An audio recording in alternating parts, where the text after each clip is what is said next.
Good morning, Livingston, and welcome to a special program here on Livingston Education on the topic of writing and publishing a book.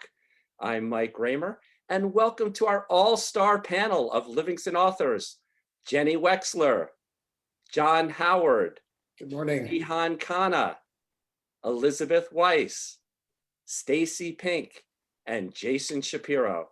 Thank you all for being with us here today. And thank you, Jason, who will be assisting me in moderating the program. For all watching, please comment and ask questions in the live stream, and we'll do our best to answer them. And now I turn it over to Jason, who will give an overview of today's discussion. Thanks, Mike. I appreciate it. Thanks for putting this together. Really, to be transparent with everybody, I wanted to work with Mike to put a show together to highlight these incredibly talented authors that are in our town. I think it's so important that everybody that watches this sees that writing and publishing a book is something that can be accomplished. Most of us have day jobs. We can certainly do both, in my opinion. Really today as well, we would love to hear why our authors wrote their stories. It's so important. What is the reason behind all of the work and dedication that they put into it?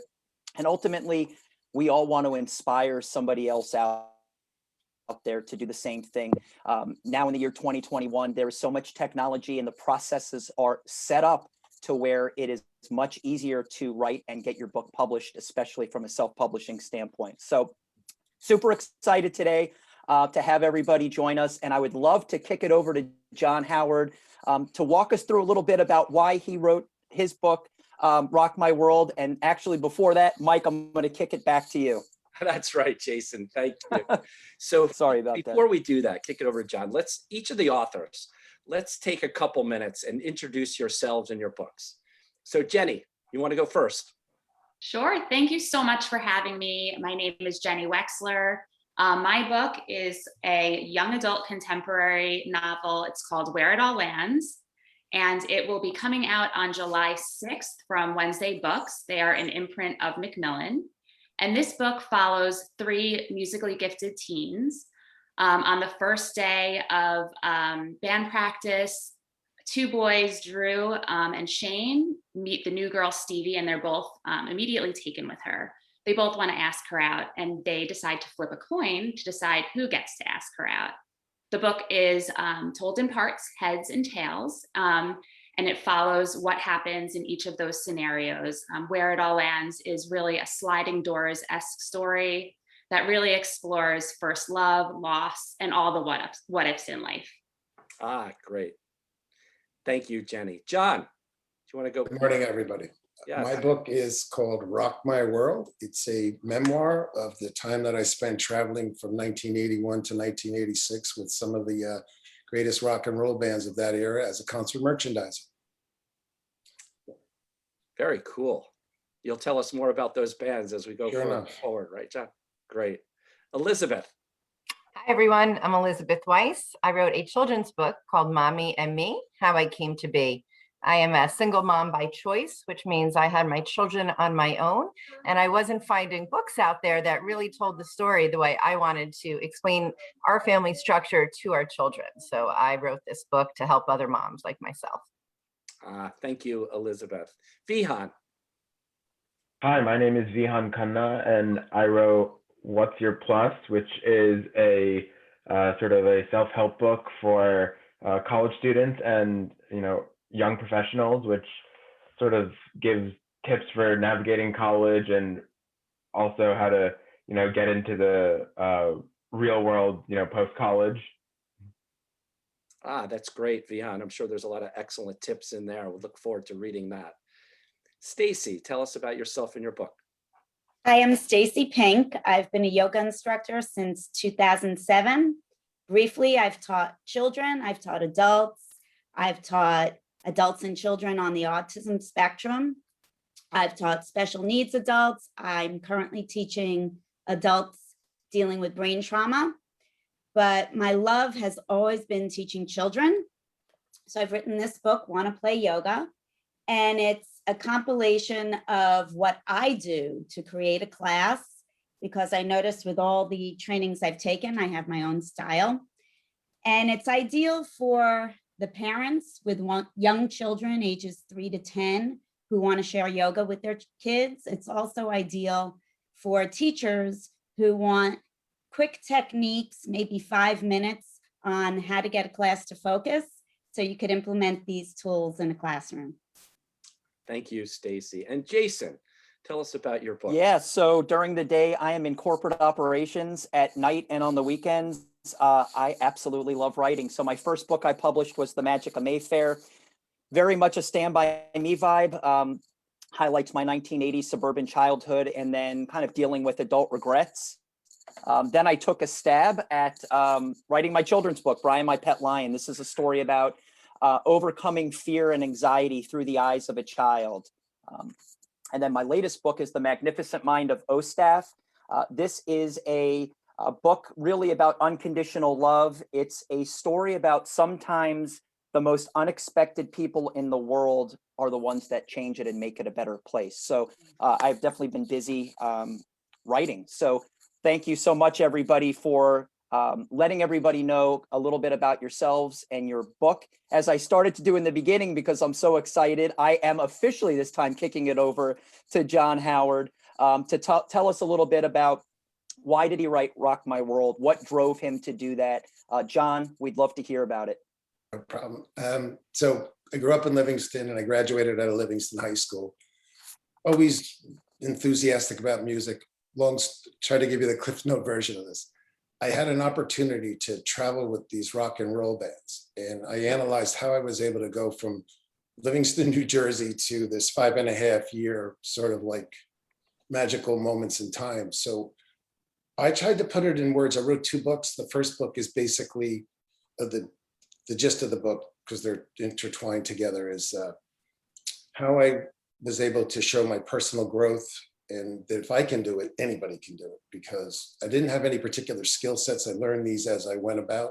And then the other part of the book is about traveling with these rock and roll bands and that lifestyle. And that's the gist of it. Awesome. Does anybody else want to jump in and talk a little bit about the reason behind why you wrote your book? Sure, I will. Sorry.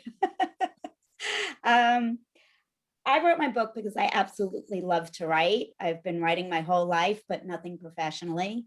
And I took a course on nutrition, and then they offered a book writing course. So the supposition was that I'd write a book about that. I'm also a registered dietitian. And my gut just said, no, write a book about yoga. So I really had no idea what was going to spill on the page, but it flowed. It flowed. And when I was done, I realized, wow, for all the yoga teacher trainings I've taken for teaching kids, I really do have my own style. And what makes my style different is that I talk about how to cope with challenging times. All those skills I didn't have as a kid, I have as an adult, and I found a playful yet meaningful way to share it with children. So that's how I ended up writing it. And it was a labor of love. Awesome. Jenny, do you mind sharing? Sure. So I started writing Where It All Lands in 2015. I've written my entire life, and I've always written to work things out in my own mind. And in 2015, I was really struggling with the idea of how much control we have over our lives, and thinking about the things that we decide, our decisions, the things we make happen versus the things that happen to us that we have no control over.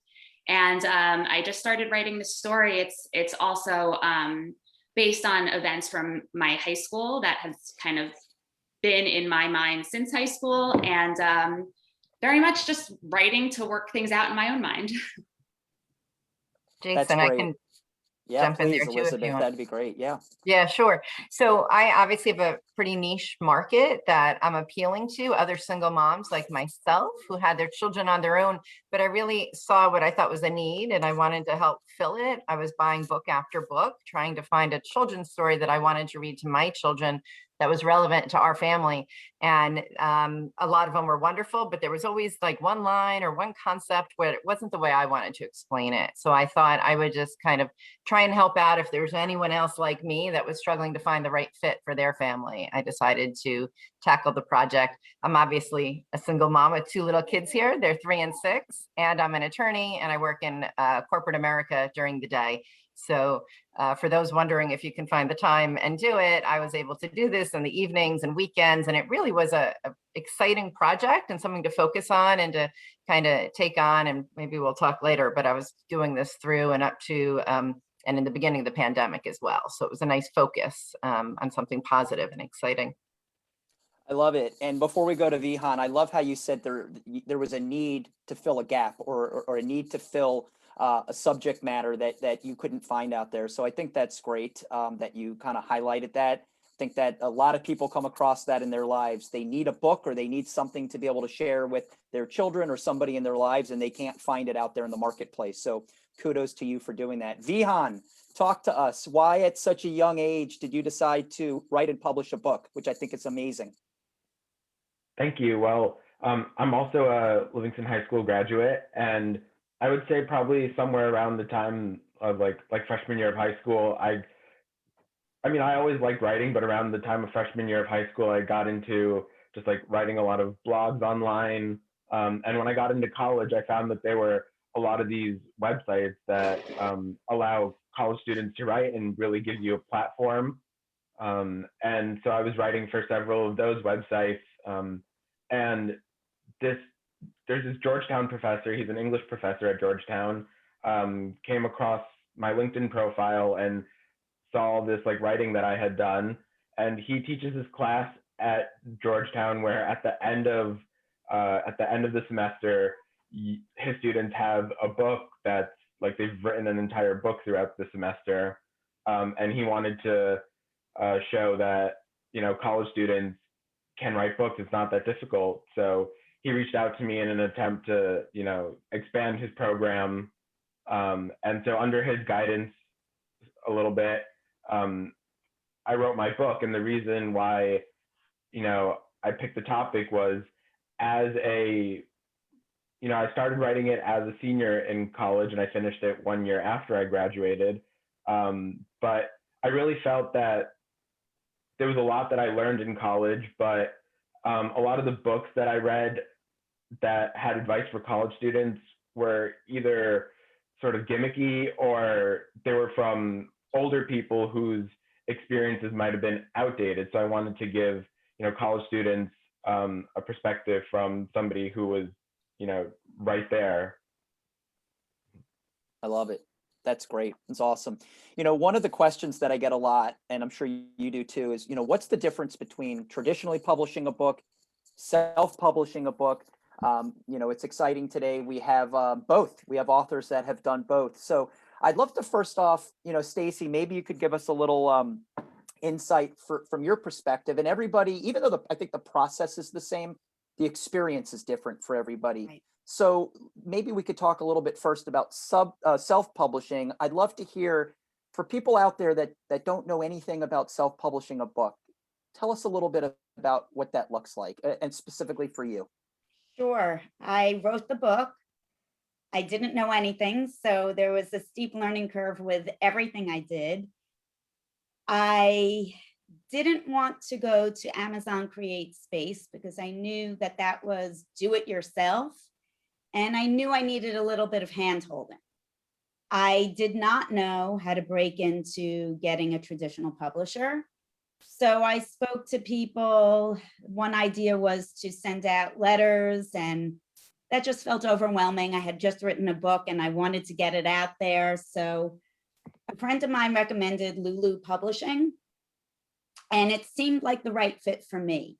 It's a self-publishing outfit, but they also had package programs where they did some of the labor for you. And so that combination just worked for me, and I went with them.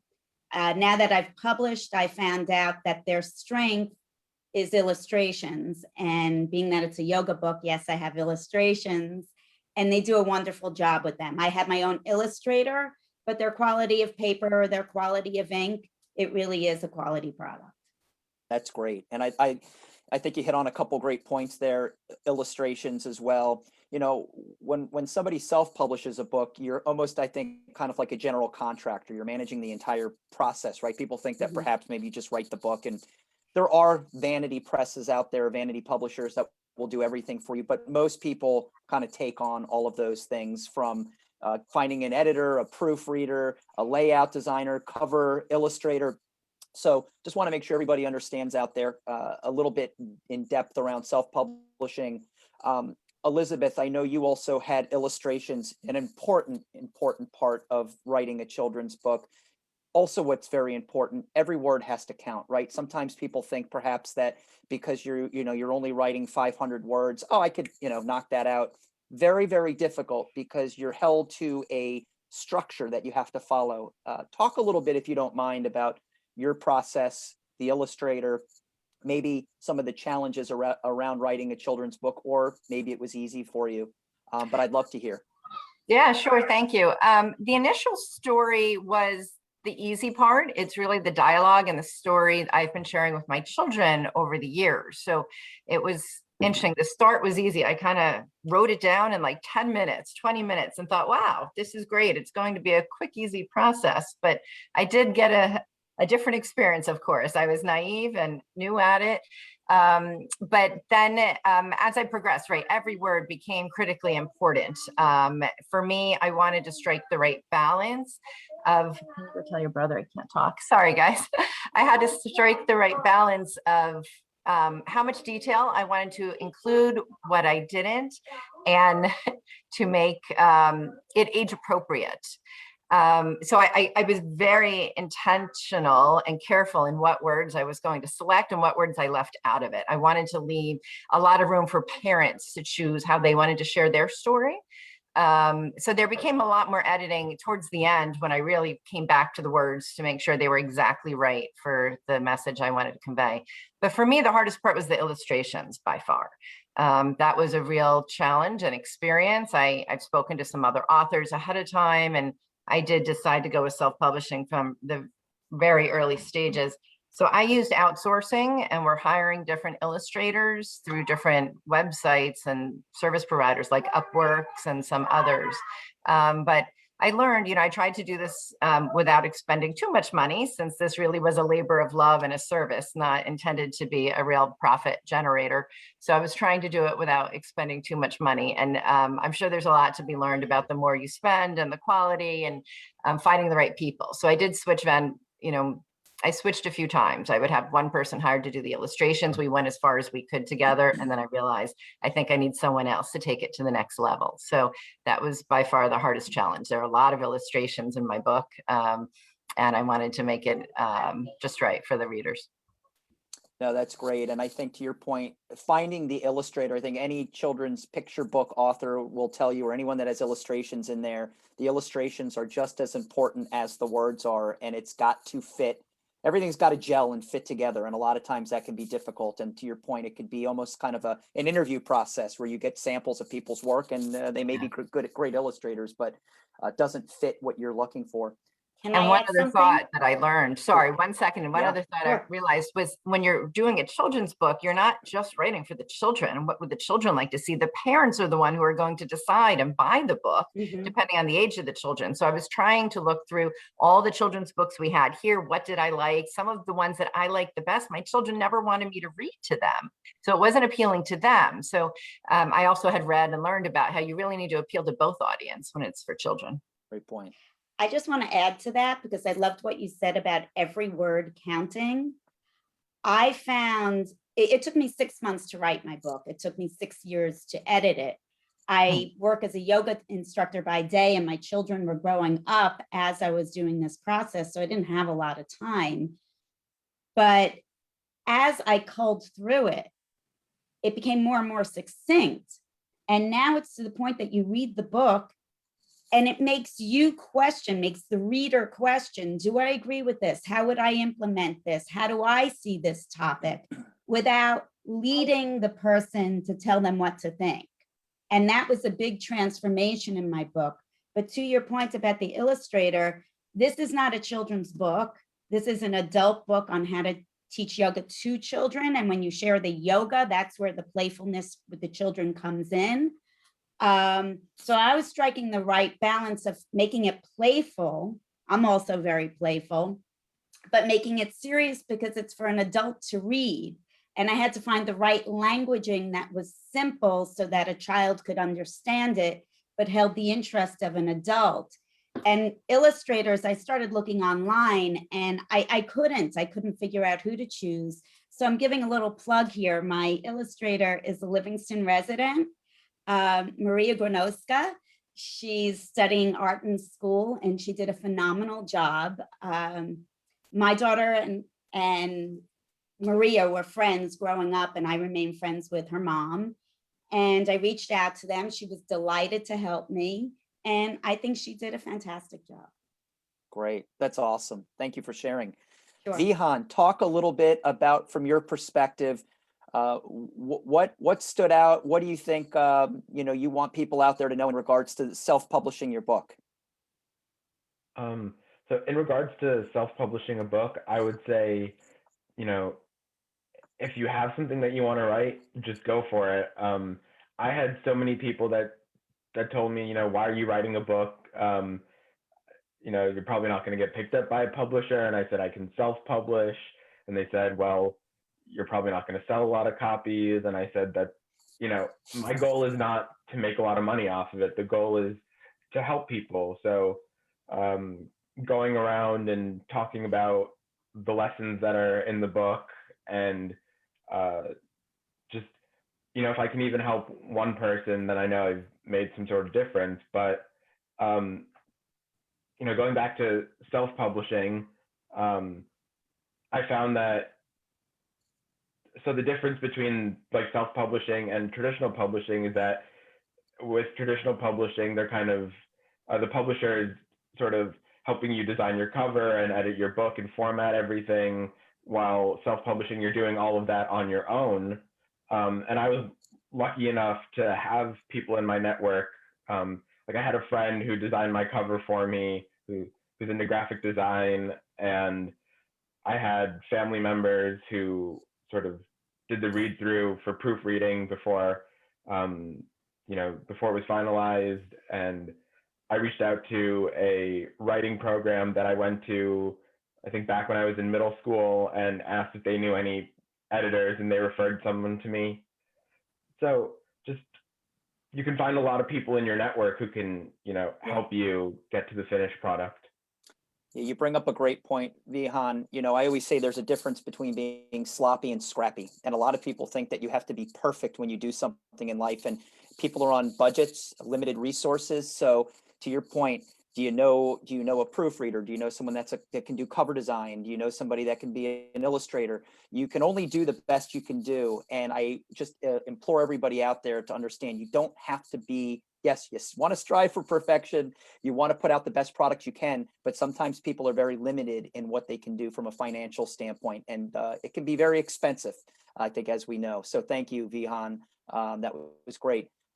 John, And to, talk, before you Mike, go ahead. Yeah, Yep. Before you go to that, thank you so much, everyone. I'm learning so much. We've got a number of people watching in the live stream and asking different questions, and we'll pepper it along. But on that point, Jason, we have Mr. Keith Hines has asked, does it cost a lot of money to write and produce a book? I know you touched on that and could run the spectrum. If anyone could comment on that and give us your insight. Cost. Yeah, I mean, I would say, John, go ahead, please. I found it, again, this is about like 8-9 years ago.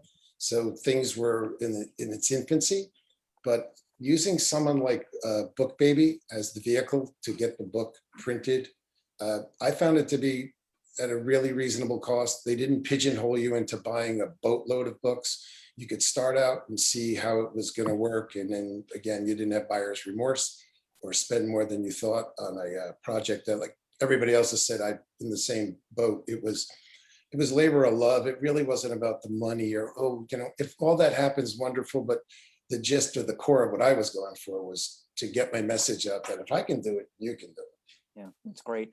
I mean, I would say, for me, Fiverr or Fiverr, however you pronounce it, it's been a lifesaver. It's a platform out there where you can pretty much find illustrators, proofreaders, editors. Someone mentioned Upwork. Certainly if anybody out there viewing this, reach out to us. We can help guide you, give you, direction of where we use, but that's where I was able to find a lot of my resources. And then like Vihan said, who's in your network? So cost is very variable. It could be, it really all depends on how you're leveraging, people out there to do the job. So it's a good question. I don't know if anyone else out there, Elizabeth, you've got a point of view there.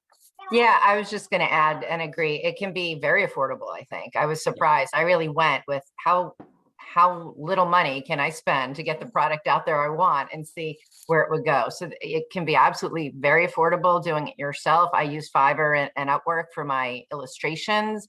My editors and proofreaders were teacher friends and other friends. I didn't expend money on that. And it is a children's book, so there isn't as many words that you need assistance with there. But I had lots of friends and family and others that were helping in different ways, and outsourcing, I found it to be incredibly affordable. It's awesome. We talked about self-publishing. I'd love, we're very happy to have Jenny Wexler here today, who was traditionally published, which is a completely different kind of avenue that one goes down. And I think it's important that viewers get a little taste of both sides. Jenny, could you walk us through a little bit about what your experience was prior to this? We talked about some of the terminology that's used when we talk about reaching out to, getting an agent and that what that looks like. So we'd love to hear a little bit from you in regards to a traditionally published author.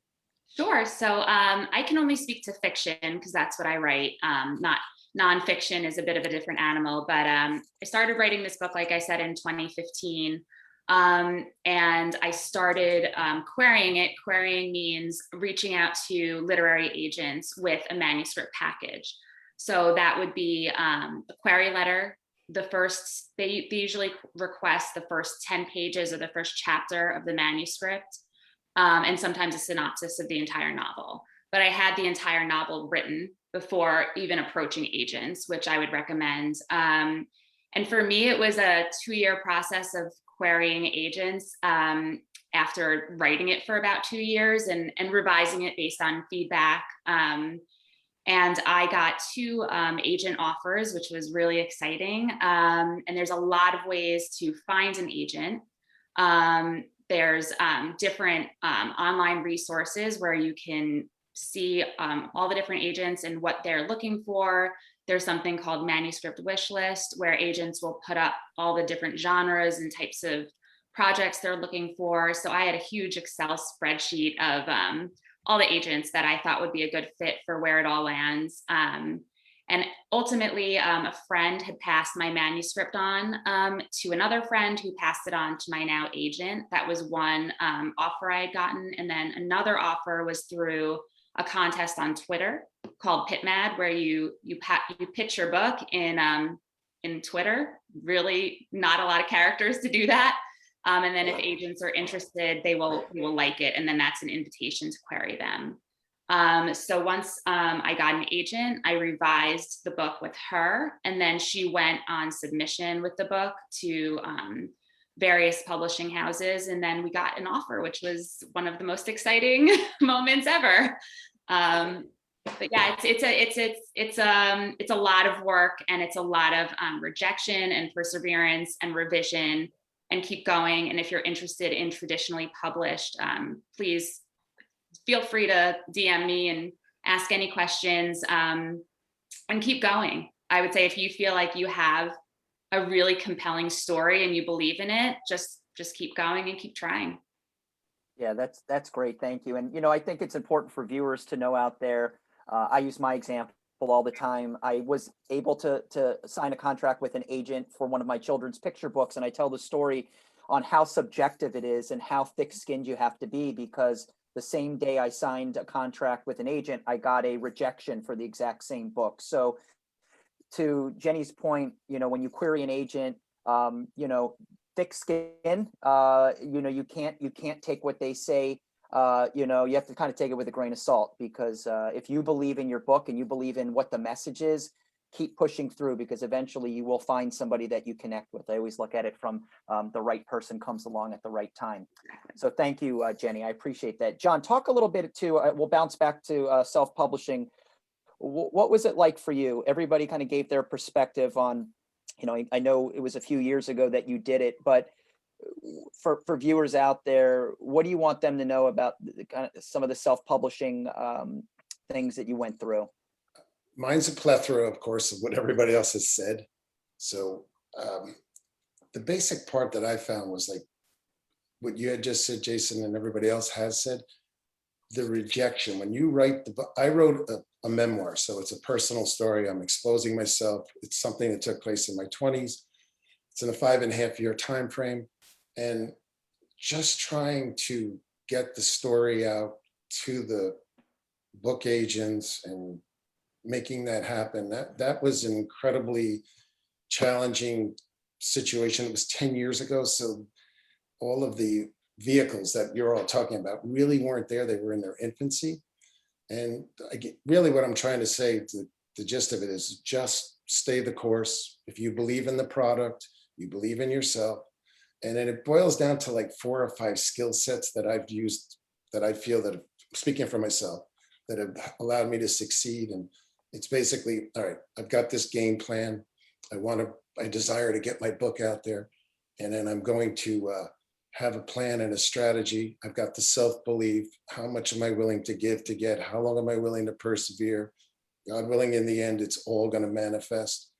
And just having that self-belief was really the trick to allowing me to deal with all the rejection, and then saying, you know what, I've hit a wall.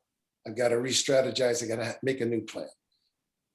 And then I realized, like, I need to be the magnet. I can't be the little chunk of iron ore being dragged by the magnetic pull of this situation, because I had to then, as everybody else said, I had to wear a hat that said, you're the book agent. You're going to go out there and you're going to try to talk to everybody and anybody and use all the resources that you have available to make this manifest, because I believe in it with that kind of conviction. And that's really what I can add to it without being redundant and saying what everybody else has already said. That's great. Mike, I know you're monitoring the comments in the live stream. Anything you're seeing? Yeah, interesting comment. Thanks, Jason, for bringing that up. Susan Kai, as we're talking about the themes of the books, John, and we'll talk more, right? Susan Kai, thank you everyone for watching. She didn't read any of the books yet, but wanted to know, are there any cross-cultural themes or backgrounds related in your books? Cross-cultural. Not in mine. It's a memoir about myself, my journey moving forward, and how I went from the bottom rung of the ladder in this industry that I found myself in to the top. And again, entwining all these rock and roll bands that I travel with. But there really wasn't anything with cross-culture pertaining to my book. I would just say that in the book, I have representation of all different cultures, and the pictures of, the book goes into what is a family, and that it's not just a traditional definition. Sorry.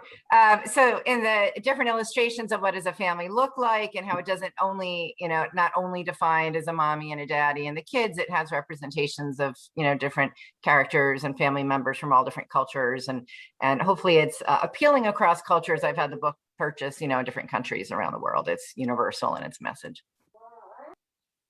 Great. Awesome. Jason, Mike, back to you. Yep, perfect. Somebody brought up something great too. I was going to say, Mike, I see in the comments about dedicating an area in the library to local authors. I think that's cool. I'm just also kind of monitoring some of the comments that are coming through. So some good stuff. Thank you, everybody, for continuing to give us some insight to what you're thinking as you're watching this. So the next thing that I would really love to dive into. Has anybody attached kind of their book to a cause or a nonprofit? And I can tell you that all of my books kind of deal with definitely in regards to life challenges, mental health. And I have been able to form an incredible partnership with Same Here, the global mental health movement, where I donate. Again, we've said this before. I think John says it all the time. We didn't do this for the money. In some cases, it's pennies on the dollar. So I'm very happy to make that donation every month on behalf of the people in my life that were impacted from mental health challenges. Stacy, I think perhaps you may have mentioned as Yes. well that you've got a cause that you're really proud of and doing some great work. And I'd love to kind of pass it around if anyone else as well. So Stacy, if you don't mind. Thank you, Jason. Thank Yep. you very much. Yeah. As a yoga instructor, I've worked for years with the Newark Yoga Movement. Debbie Kaminsky is the person who founded it. And you volunteer to work as a yoga instructor in the schools in Newark. You go in, not just me, but all yoga instructors go in the classrooms from Head Start programs through high school, teaching yoga in the classrooms. They also now have programs where they give yoga to the teachers to relax the teachers. They give yoga to the whole community at this point. And you get SEVA, paid SEVA, but it really is volunteer work. So I'm working with Debbie. I'm going to be offering some classes through the Newark Yoga Movement to that community. And it's my hope that we'll arrange something where a portion of the proceeds will go to that organization. I would like to also say I'd like to do that for the Livingston School District. If there's another school district, I'm happy to offer my book and my services, teach yoga, and have my book be of use to everyone. That's great. And also, I'm just thinking too, giving back, is anybody, and perhaps maybe you haven't done it yet, but is anyone thinking about ways that you can give back or ways that you can kind of impact the community? So I just kind of pass it around to anybody. Jenny? Sure. So I'm not affiliated with a cause yet, but Where It All Lands deals very much with teen grief and the loss of a peer. And it's an issue and also part of mental health that's extremely important to me. It's a book I probably could have used as a teenager.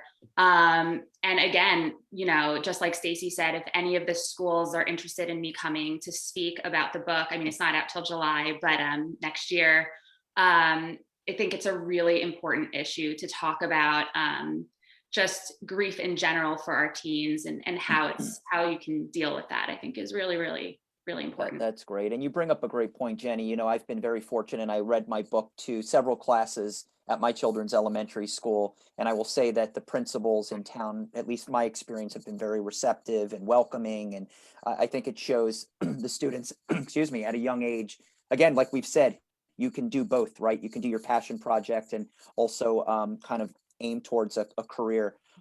Anyone else want to talk a little bit about some, again, maybe it hasn't happened yet, but some plans around a cause or a nonprofit or the ways you're planning on giving back through your book? Yeah. So, my book is directed towards youth, older high school students or college students.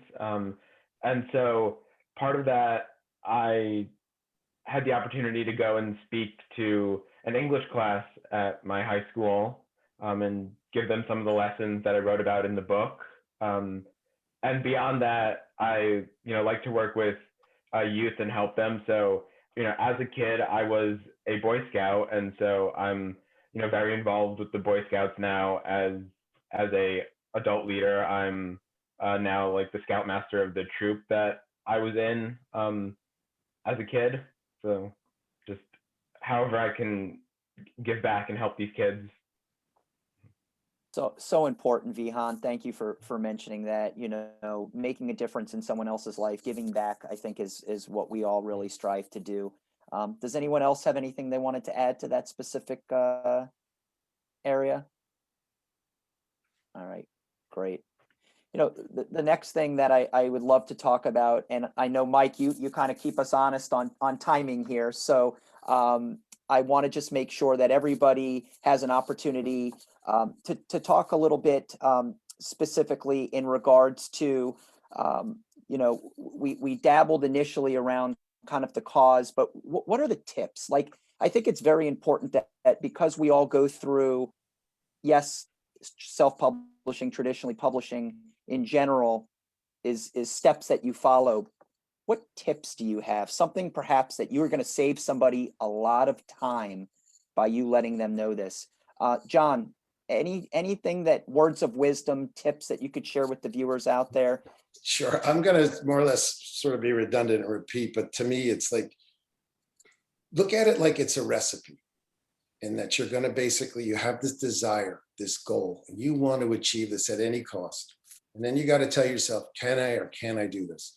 And then tell yourself, can't isn't an option, and that you got the self-belief to persevere until it just keeps persevering and persevering. And then you're really tested, like, how much skin do you have in the game? How badly do you want it? Are you willing to leave your comfort zone? And then hopefully after persevering that long, you're going to achieve this desired goal. And again, it's not about money. It's about saying, I set a goal and I didn't veer to the left or the right. And believe me, Vihan said it, you're going to have friends telling you, oh, dude, you don't have what it takes to do this. You don't have those skill sets. Or my uncle wrote a book and it was a failure and you're wasting your time. Don't listen to anybody. You have to stay the course. The trick of it is to believe in yourself. And if you've got that self-belief, I don't care if you're writing a book, trying to find your way through school, trying to find your way into a business, those are the key ingredients or formula or the recipe to achieve. And that's Love my it. feelings on that. That's great. Great, John. Jenny, I'd like to play Oh, off that if I could. go ahead. Sorry, Stacy. I often say to my students when I'm teaching a yoga class, they'll say, I can't do that. And I say, we don't say that in my class. We say, I haven't done it yet. And Absolutely. so it's the same thing you're saying, John, but that's how I phrase it. I haven't done it yet. What do I have to learn? And I wrote a book that was at first very technical because I'm taking knowledge that's pre-existing.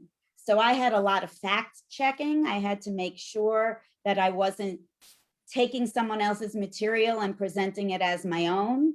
So the biggest time saver I would have for the next book I write is to write from the heart. Absolutely. Rather than take something that's out there, write from the heart, and then you know it's yours. And I measure success by, I've published a book. It's not about, I mean, obviously I want to sell my book, but the accomplishment is I wrote a book. And my concept of self-worth and success is not based on how many people buy it, simply because then I'm placing my self-worth on what someone else does. I'm proud of what I've done, and that's what matters. That's great. Thank you, Bravo. Stacy, for sharing. Yep. Sure. I'd like- Jenny, yeah. tips. Yeah, I've got a couple things that I think are super important if you want to write a book. First of all, you have to read. You have to read widely in your genre, outside your genre, really understand what the mechanics are of a book and how other authors are doing it. That would be the first tip I read all the time. The second tip would be find yourself a writer's group. That still is one of the most rewarding things that I've done in writing this book. Is I'm in a couple writing groups now. I've made some really wonderful friends, and we trade manuscripts and pages back and forth, and we learn from each other. It's been so valuable in so many different ways, and it just helps you up your game. So that I would say definitely writing group, read, keep going. That's great. Awesome. Elizabeth, words of wisdom. Let's see, a few different ones, similar to Jenny and the idea of reading a lot. I'd say look at the different books in your genre. For me, it's a children's book, so I pulled all the books I liked. I pulled the ones, even if I didn't like it, but were very successful, and looking to see, at least with regards to a children's book, what size is popular, what price point do you want to come in at, to get a sense of what the standard is, and for you to decide what direction you would want to go. Also, I did a lot of reading obviously I had to learn a lot. So a lot of education about how to write a book, how to self-publish it, how to promote it. So I read, there's so many resources out there, tons of different blogs and articles. And I organized it all. I used OneNote. So I had like a folder for every single topic with all the notes and the things that I could turn back to easily when I got to that stage in my publication journey. Also having a plan for how you're going to promote and launch it. I read a lot that it was important, of according to the experts, to put together a launch team and to get a lot of reviews on Amazon. So I put together a team and, had people that were ready to read it, before it came out, and then who are ready to put the reviews out there after it came out. And then I just used a really great network of, friends and family that I could ask opinions of. And whether it was editing or picture preferences as I was going through the illustrations, I found that very helpful. And then just lastly, I'd say, watch out though for the opinions that come back. I was trying to accommodate everyone's idea, thinking this is what a reader would like to see. Let me get this in there and let me change this. And I was trying to address all sorts of issues that different individuals had raised. And eventually I had to realize I couldn't please 100% of every reader. And it was from my heart, as you said, Stacy. So I tried to be as accommodating to all different viewpoints as possible. But in the end, you can't, get 100% of them in there. And just to piggyback off that, I think that's really interesting. When I get notes back from critique partners, I always take a look at the notes that have come from more than one person. So if a few people are saying something, then I know it has to be addressed. But yes, at the end of the day, it's your book, it's your story, and you should tell it how you want to. Yeah, all great points. Vihan, what would be a tip or some words of wisdom out there for everybody watching? Well, I have to agree with what Jenny said about writers groups. I joined several groups for authors on Facebook, and sort of anytime I hit a wall in my process, I was able to go there, ask questions, and just get some advice and some confidence, But for anyone out there who's in the process of writing a book or considering writing a book, you may write your first draft and look at it and think, wow, this is like a giant pile of garbage. But you have to look at it and think, does it just need a little bit of editing to polish up? Or do you need to rewrite? And when you rewrite, you can often find a lot of parts of what you've written that can be taken into your next draft. So you don't have to completely start from scratch. Yeah, that's a great point. Thank you for sharing that as well. One thing I would just throw out there is, this is for me, if I'm not being called kind of by my heart to come back every night and write that story or write that book, I know it's not the right one. I have at least 3 or 4 manuscripts where I was about 2,000-3,000 words in, and I just stopped because it just was not calling me, and I was not looking forward to getting back. So that's just for me. I would say everybody out there, if you're writing a book and you're excited to get back to work on it after work or on the weekends or wake up early in the morning, then that's the right story. Again, that's just from my perspective. So one other thing and Stacy brought this up, I think it's a question that gets asked so many times and there's so many different answers. I think this is a very important one. What does success look like when you are a published author? Okay. How do you quantify if you've been successful? I know we've kind of touched maybe a little here or there. Some of the stuff may be redundant, but I think it's very important. I'd love if we could just, again, kind of speak a little bit about what does success look like to you? I'd love to kick it back to Jenny. I know your book comes out in July of next year, but in your mind, like kind of what are you already thinking in regards to like calling it a win from your end? I think it's already a win. I think even before it was published or even before I got an agent, it was a win. I remember back when I was querying and I was getting some rejections, I had said to my father, like, oh, like this isn't going to happen or whatever. And he's like, you wrote a book. He's like, most people don't write a book. And when he said that, I was like, right. I'm like, and the process of writing this book was so joyful for me. And the people I met along the way have been just fantastic. So everything else is gravy. Now, of course, now that it's coming out, I'm getting nervous about that. I'm like, oh, wow, So yes, I would love for it to do well and to sell a bunch of copies. That would be fantastic. But the real joy for me was the actual writing of the book.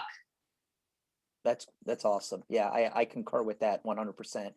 John, for you, I know you have a very specific viewpoint on what success is and how you define success. So I know you touched on it a little bit, but maybe you go a little deeper. Some of the gratification or rewards of it. So my book is 10 years gone already. So long story short, looking back, I can say one of the key moments was I was interviewed by Authors on Air by Pam Stack. This was a catalyst in getting my book out to a much larger, broader audience than I could ever have imagined. And this is after being rejected by pretty close to 100 book agents and saying, well, I better put on another hat and I got to come up with, as I said, being redundant, but come up with another strategy. And then the other icing on the cake was my book was plugged on a TV show on VH1 called The Metal Show.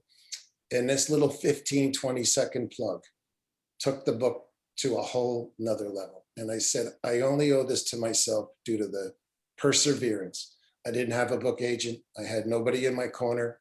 Again, this is about like 7, 8, 9 years ago. Things were different. And like I said, there wasn't as many vehicles available to you to get from point A to point B to point C. But those two things were like a stamp of approval that all this hard work paid off. And again, this wasn't about money. This was just about people are going to read this book. And if I can get one person to say, pardon my French, dang, if this guy can do it, I can do it. And that to me was a real big seal of approval that I validated that I am an author, and I stayed the course. And again, I wrote a book that's a memoir, and there was a ton of memoirs that, like everybody else said, I did my due diligence, and I was like, I'm not going to write that same memoir that everybody else has written. So again, back to what I said early on, I wrote 2 books entwined in one. And not being a writer, and I was a so-so student, to me, it was a grand slam. And I would suggest to anybody out there, don't give up, just persevere. Because in the end, the reward is so gratifying inside that you can't put a price tag on it. Yeah. And they can't take it away from you. You've achieved. John, if you could, so interesting. Talk to us a little bit about your book. It's set at what time frame? A little bit of the genre. Talk about the specific bands. It was in the 80s, right? Yeah, I'll give you a clip note. Yeah, a little flavor. 1981 to 1986. First band I toured with was the band The Police. And then I toured with The Clash. I toured with, and I'm not bragging, these are just the bands I was with. I toured with Billy Idol. I toured with John Cougar Mellencamp. I toured with Men at Work. I toured with Aerosmith. I toured with Motley Crue. I toured with REM. I spent 5.5 years continuously on the road, traveled from city to city, went pretty much around the world doing this. Concert merchandising isn't something that's really talked about, but it's a quarter of the income that a band makes. You've got your publishing. Hopefully someone's going to pick your song up, put it in a commercial, in a movie.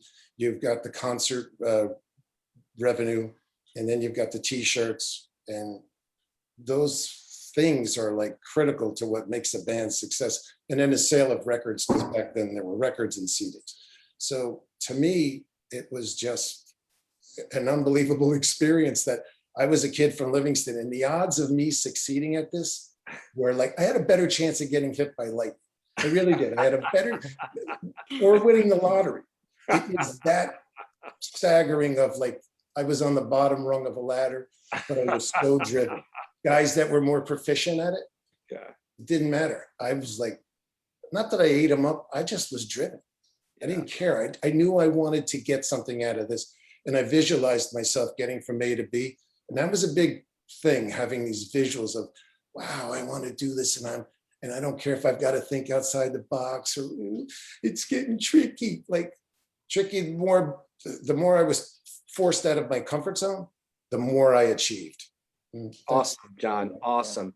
Hey, Vihan, talk to us. I think it's remarkable. You're in what, your early 20s? Yeah. Yeah. And you wrote a book. Again, the theme is, expand on if you could, getting into college and other things. Talk to us more, like John just did. Give us more of a flavor, because I think you are such an inspiration at your age to birth this project and to write a book, and inspiring younger folks, right, with today's technology to be able to write and publish a book. Talk to us a little bit more. Give us some more flavor and themes of it.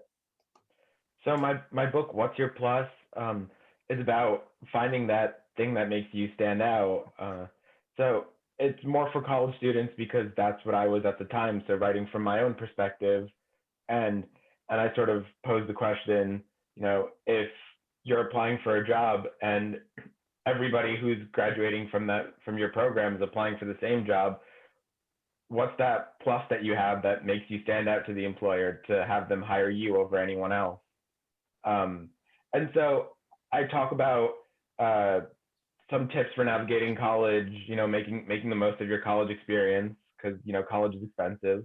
And also I talk a little bit about entrepreneurship. Like Jason had said in the beginning, he has his day job and then he's an author by night. I talk about how you can sort of take a hobby that you have and turn it into a side hustle, which is an extra stream of income on the side. And potentially you may see that grow and you may want to turn that into a full-fledged business, or maybe not, but different possibilities. I love it, Vihan. It's a global theme, right? How to stand out in this 24/7 Right. all news world. So it's applicable to all areas of life and business. So kudos to you for writing it. And that's what we're talking about here, right? All how to stand out. I mean, you're all standing out. We're getting comments in the live stream here. You know what a common theme is, guys? You're all inspiring. Well, It's thank you. tremendous what you've done. Thank you, Mike. It's tremendous. I use the word birthing, right? I mean, I've been told from women, it's a 9-month process potentially, right?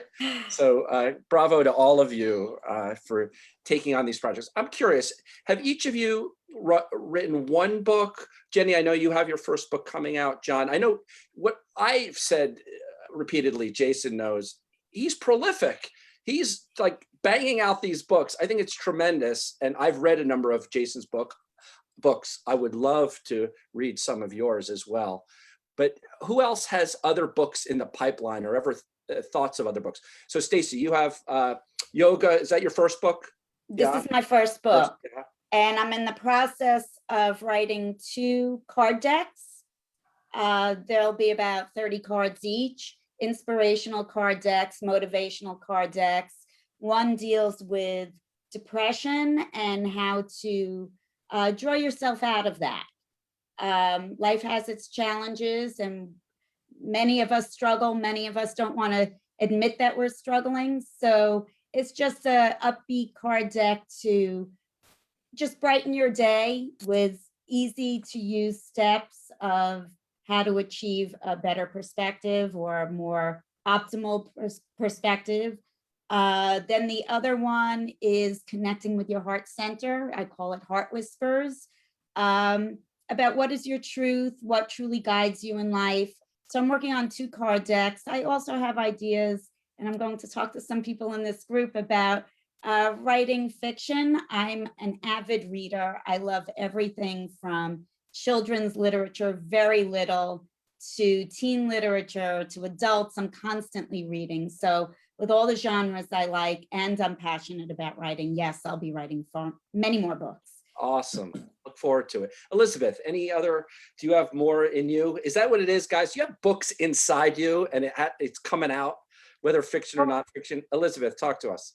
Yeah, sure. I do have a list of future books and ideas that I put together as I was doing this one, mostly around the same, service point for a community and filling what may be a need out there and providing different options for others that are similarly situated. So I have that list and some others that might be a little broader, but my book finally got published and available to the public on March 10th of 2020. So it was very awkward timing. It was just as we were being told we might have a 2-week quarantine and wrapping our heads around and not knowing what this could ever become. So I went from kind of all the excitement of getting this book finished to the shock and, dismay of the pandemic. And now I just started a new job. So it's on the burner for a little while, but yeah, I probably will turn back and publish some more. That's cool. Very cool. We talked about this theme from the spark, that inspiration of what is it like it's like starting a business, right? You have a phone and a computer and you let it rip. And maybe in your minds, failure is not an option. I mean, you just know, John talked to that, right? You do it for the passion. Can you guys, and we're circling back around from the beginning, Jason touched on it, the inspiration, like, you have it in you and you just, what do? Just sit down at a computer and let it go, or you have an outline, or talk to that inspiration, if you could, a little more in depth. John, I mean, you had these experiences, right? Yeah. So I came off the road in '86, and friends would always ask to come up and out in conversation, and I would play it down. I truly played it down. I traveled with so many people that were wannabe posers. They acted a certain way, and I said to myself, I don't really want to conform to that. So I kept my story to myself. It would come up in conversations again. I'd play it down. So long story short, I sold a business that I had, and I had time on my hands. And my wife and friend of mine said, you should really take some time, do something you want. So I was like, I'm going to tell my story. And back to, I'm being redundant, back to, if I can do it, someone else can do it, because I had a snowball chance in blankety blank of attaining what I thought. So I started writing, and I wasn't a real writer. So I took a story that when I was a young child that I remembered vividly, and I wrote it and I gave it to a few friends to read. And they're like, wow, pretty good, man. You're not really a writer. I had to hear that over and over. You're not really a writer. And you're trying to get that out of your head. So with that, I said, I'm going to write this story, and I'm not going to follow the basic 101s, as I said earlier, about writing a memoir, especially when you're exposing yourself at a time when you're in your 20s and you're doing all kinds of things that maybe are frowned upon, but I'm writing a real story, and it's a true story. So I just stayed motivated and just wrote and wrote and wrote. Fantastic. Jenny, you had a career in media prior, right? Did you always think growing up, I'm going to be an author? And what hit you at what time in your life and the spark? Sure. So I've always written, but before this, I was a TV producer and then an event producer. And I've always written for fun since I'm really little. And I guess I just started writing. This story has been in my head since high school, and I had the time to do it at that specific time in my life. And just want to talk a little bit about craft a little bit, because we touched on that in terms of how we write. And in fiction, there's two types of writers: plotters and pantsers. And pantsers is writing by the seat of your pants. I happen to be a pantser who wants to be a plotter. And the way I work is scenes kind of come to me. It might be because I did work in media. It comes to me almost as like a movie scene. And I see it like that, and then I get it down on paper, but not always in order, which leads to a lot of revision, which is why I want to be a plotter. People who plot write out very extensive outlines, really using note cards, plot out each scene, each character. And for me, I need the characters to be very, very vivid in my mind before I start writing. And I need to have the beginning, the inciting incident, what kind of kicks off the story, and I need to know where it ends. But that's it. That's all I need to start writing. And that's kind of how I do it. Hey, Mike, one thing I wanted to talk about, I think it's Yeah. important. I think the viewers, would probably want to know this, because I think it's a roadblock for many people. John talked about it. I think how did all of you finally draw the line and say, I don't care what other people think, right? I wrote The Magic of Mayfair. I exposed my entire life as well, like John did. There are a lot of personal things in there I wrote, but it doesn't even have to be a memoir. It could be, like Jenny said, she was inspired by her own life or part of her when she wrote this. So even if it's not a memoir, you're still putting yourself out there for critique. Who can talk a little bit or who wants to talk a little bit about, when did you say enough is enough? I don't want to say I don't care what people think, but like, I'm just going to do my thing. Because I think that's what stops most people from moving to step one, is people are going to judge me. People are going to I'll make speak fun up of to me. that. So yeah, Stacy, if you don't mind, I think that's important. I started writing and I didn't love what I had, but the more I edited it, the better it became. And then I realized I had a real message, and this book was valuable. And I think I inherently describe success differently than America does, corporate America. I look at it like, what is failure? And I say this to my kids all the time. There are two ways to learn something. Either you do it right or you do it wrong. But either way, you learn something. So what kept me going was I kept learning. I mean, I wasn't an author professionally, and there was so much to learn. And I kept applauding that look at all the barriers I'm breaking down. Look what I'm learning. And it's a process. It's like I spent a lot of money because I made a lot of mistakes, but I treated it as if I was taking a course and I was learning something, and that enriches my life. And that kept me going. And my husband said to me a million times, you wrote a book. I'm a success. And I needed that. I needed that, like, wow, that's how he sees it. And there's a lot of validity to that. So yeah, I had encouragement from family and friends. And my perspective was every time I hit a stumbling block, look what I've learned. Great, great advice. Elizabeth, for you, you put your personal story out there, you know, very, very inspiring and impactful. Where was kind of the crossroad to where you said, you know what, I'm just putting it out there. I'm gonna lay it out there, and whatever people think, they think. How did you derive that courage to do that? I think it's important. Yeah, I think it just boils down to I wanted to help others. I wanted to help people either that, you know, were struggling to find a book and you find the right words to share with their children. And then really just if anyone was thinking about this pathway and maybe they didn't know anyone or wanted someone to reach out to, that's really the only thing that got me to kind of come out with this. But yeah, it's a legitimate question, and it's something I, you know, consider with each opportunity. Is it something I want to embark on or not? But yeah, I just do it for others. I also want to add to that. I think it's scary putting it's art. It comes from, you know, you, and it's scary putting that out there. And there's always going to be the question of, well, what if people hate this? But I do have to say, early reviews, when you get even one person who connects with it, that is so fulfilling. Just knowing that, okay, you've reached someone. So I think that's what keeps you going, even though you're scared that, you know, Yeah, what people are going to think. absolutely. Absolutely. I have a question, just going around the table again, just in terms of the categories. So Stacy, you would call it nonfiction, right? Yoga, Correct. right? Jenny, fiction. Young adult. John, fiction. kind of a memoir, yeah. Yes. Vihan, more nonfiction, yeah, how to stand out. Right. Elizabeth, how would you categorize your book?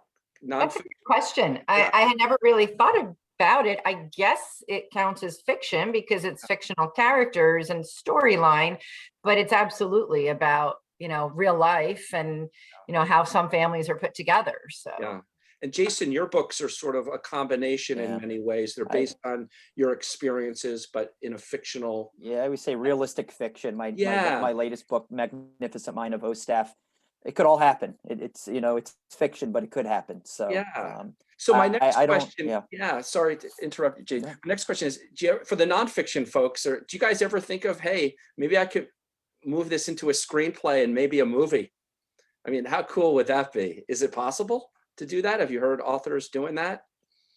Yeah. Oh, absolutely. I mean, you can, you know, that's something that I'm actually working on now is the screenplay piece. I mean, that's just for me. I don't know if anyone else has thought about that, but I think somebody said it, you approach it, Jenny, I don't know if that was you, but almost kind of like a film aspect, like you're kind of, when you're writing it, you're seeing it all play out. And it's weird when you write a book, you know, my book is almost 44,000 words. So it's a novella, it's a good sized book, but by the end you feel like you almost, did I live this?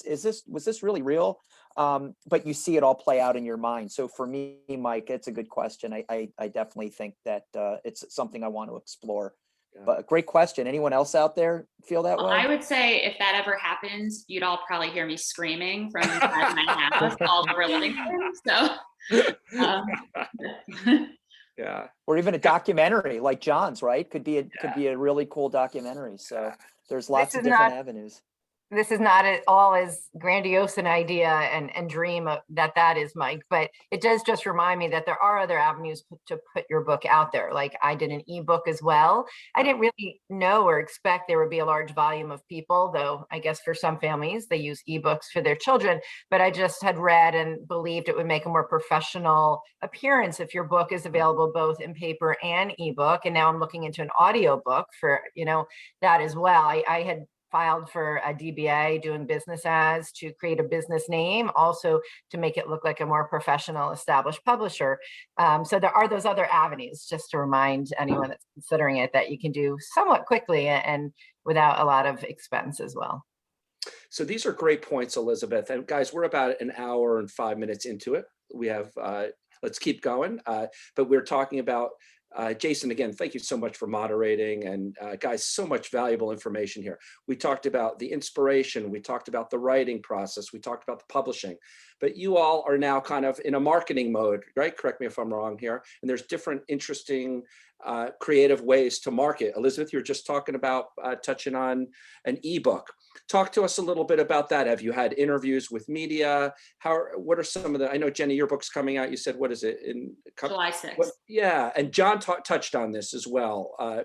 Getting it out into the media, and one thing sparks the next. Hopefully this program here will bring it to, as people watch, and hopefully each of you will connect with certain people. And talk to us a little bit about, the marketing piece, little articles, blurbs, these things. Go ahead, Stacey, you're shaking your head. Thank you, Mike, because you've done a lot to help me.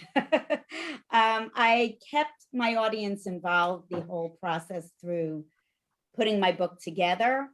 And when it was finally published, Mike graciously asked me to put it on the Livingston Education page. And I know that's where the town reached out to me, the town paper reached out to me. So I did an interview with them. And then this is the second Facebook group that has asked me to do a call. And so I've done 2 of these so far. Like I said, I'm planning events through the Newark Yoga Movement, and I want to plan events with the high school. And I'm just really seeing where everything leads.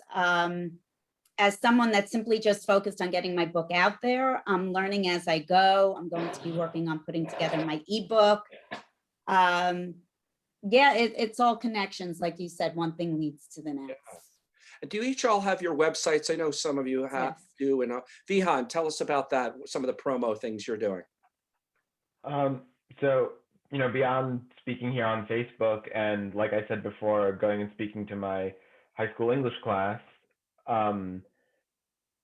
what else that I've done is that, just gotta put the word out there as much as you can, whether that be, like John said, writing articles and, people picking it up that way, or also, like, I think it was 2 months back that I started a podcast, and so occasionally that's a good way to plug it. One of the people that I interviewed on my podcast happened to be a college counselor, and she checked out my book and said, "Oh, this looks like it might be great for some of my students," and so she's probably going to recommend it to a bunch of her students, and that just helps drive it as well. So whatever you can do.